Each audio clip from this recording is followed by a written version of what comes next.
how did you get the shot of the squid's pussy? That's a great question. Thank you. Well, the miniature squid situation that we dealt with had many characters involved. And a couple of them were a family called the Warrens, where they're like four generations of miniature men.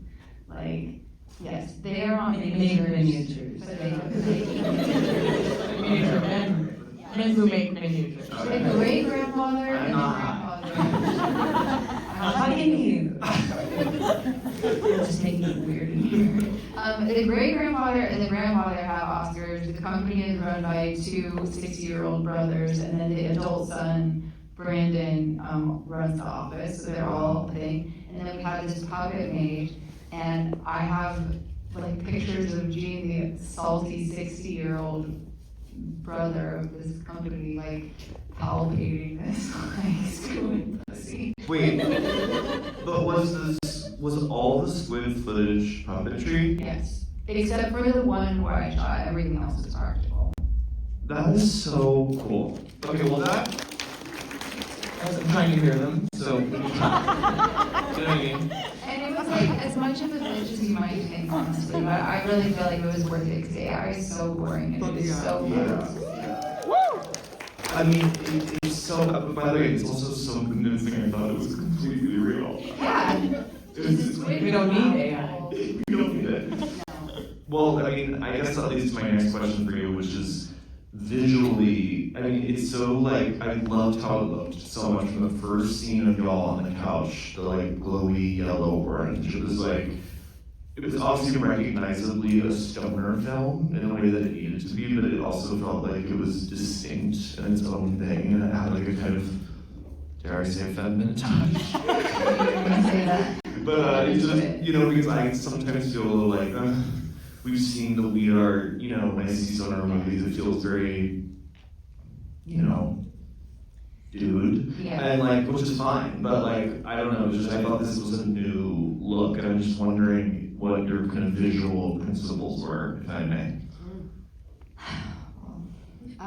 or references or anything. No, I was very intent on the world of the girls feeling really like shaggy and colorful, and we talked about it as like sherbet palette, you know, like sunset palette.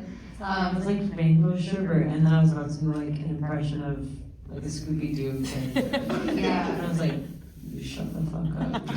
Like, Loving that. it was all the California colors to me. It was all the Bougainvillea colors. Like, it was like, you know, what all the flowers of this place look like and what the feeling of this place looks like. And I wanted their place to feel like sticky and tactile and kind of scummy, but like colorful and Yes. Like it tasted good. Yeah, Like exactly. orange and pineapple and Yes. Sunday raspberry. You know, like mix that shit up. Yeah, and then I wanted the outside world to feel like psychotically white and like sterile and frightening, you know, like everywhere that's not the house. Yeah, that's beautiful. This is for Alia and Kristen. Were you all friends before this?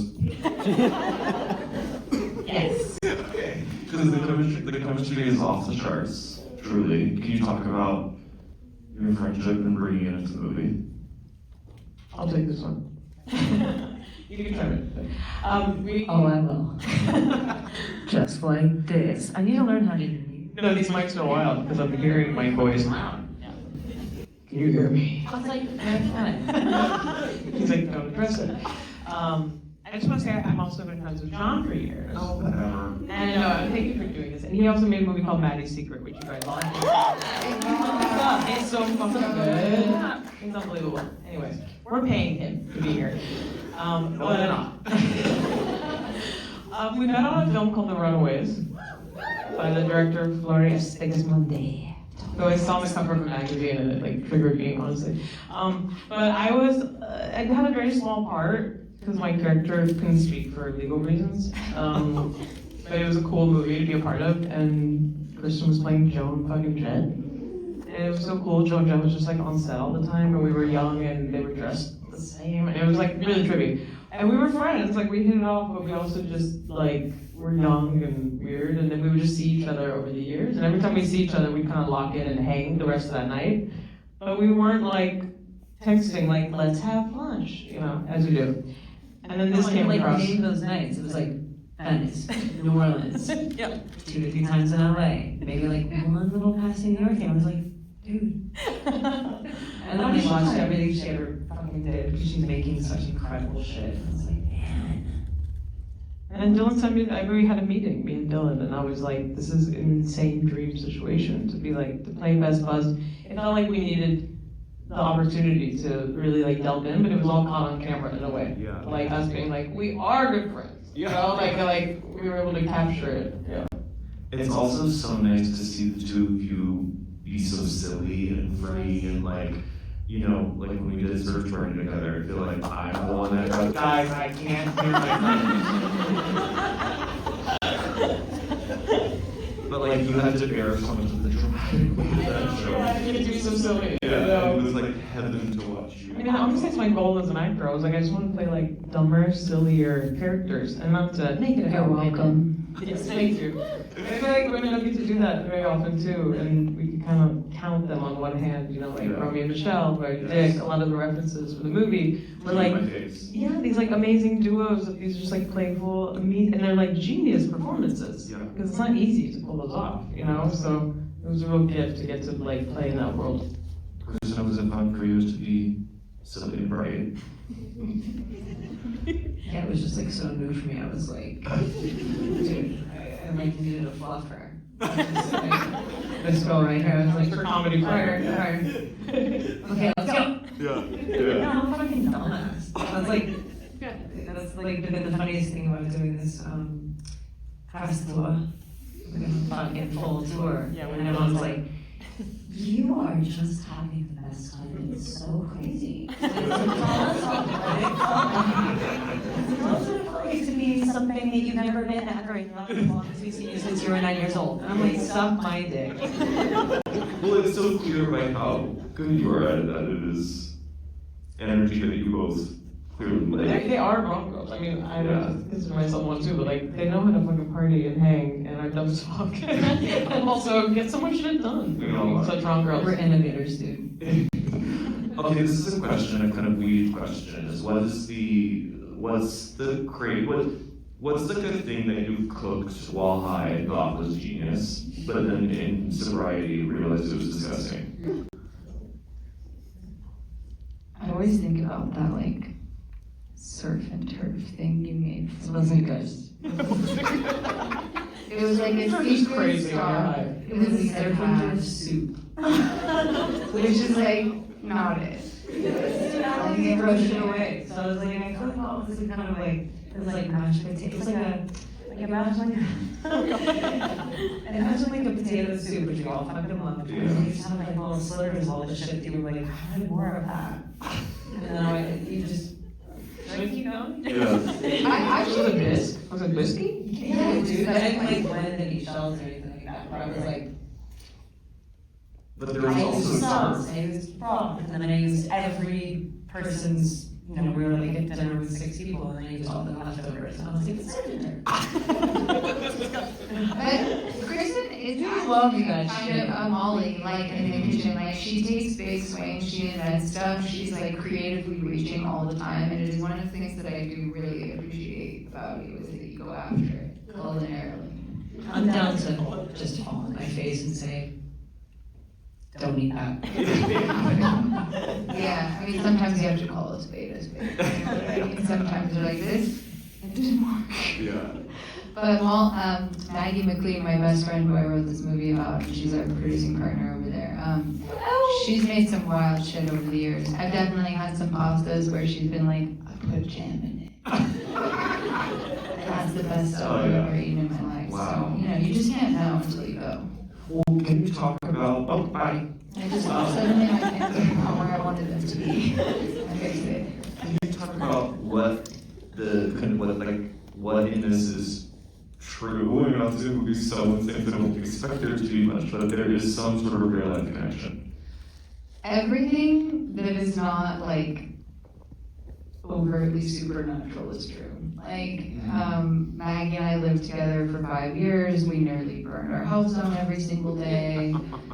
we worked a lot of weird jobs. We had a lot of strange cats that didn't belong to us. We, like hung out with a lot of skunks in that water who were like making shit wild in the neighborhood.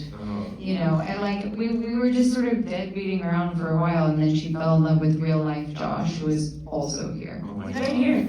He did the font, Oh my God. hand drawings. Art for the movie, all of our t-shirts, all of our everything. Like, she's a fucking genius. And so, but at the time, she was like, I'm in love and I'm moving. And I was like, what do you mean? Yeah. What do you mean? And then, it all worked out in the end. But it was like all of the emotional stuff, all of the Soup plantation shut soup down. plantation was That was real. so real. Did the whole ranch? Yes, it all yeah. Maggie did cry on the phone to me and say, the ranch. Exactly like that. Like, we had a 30-minute phone call when it closed during the pandemic where we just went through every single item we would never have. I always was giving that restaurant the benefit of the doubt and assuming it was Suplanation, like because obviously there was no part of it with the business now with all this Plantation. plantation. There's no version of that word being chill in any sense whatsoever. Like, not the root of it, not where it went. It just sort of died in hell.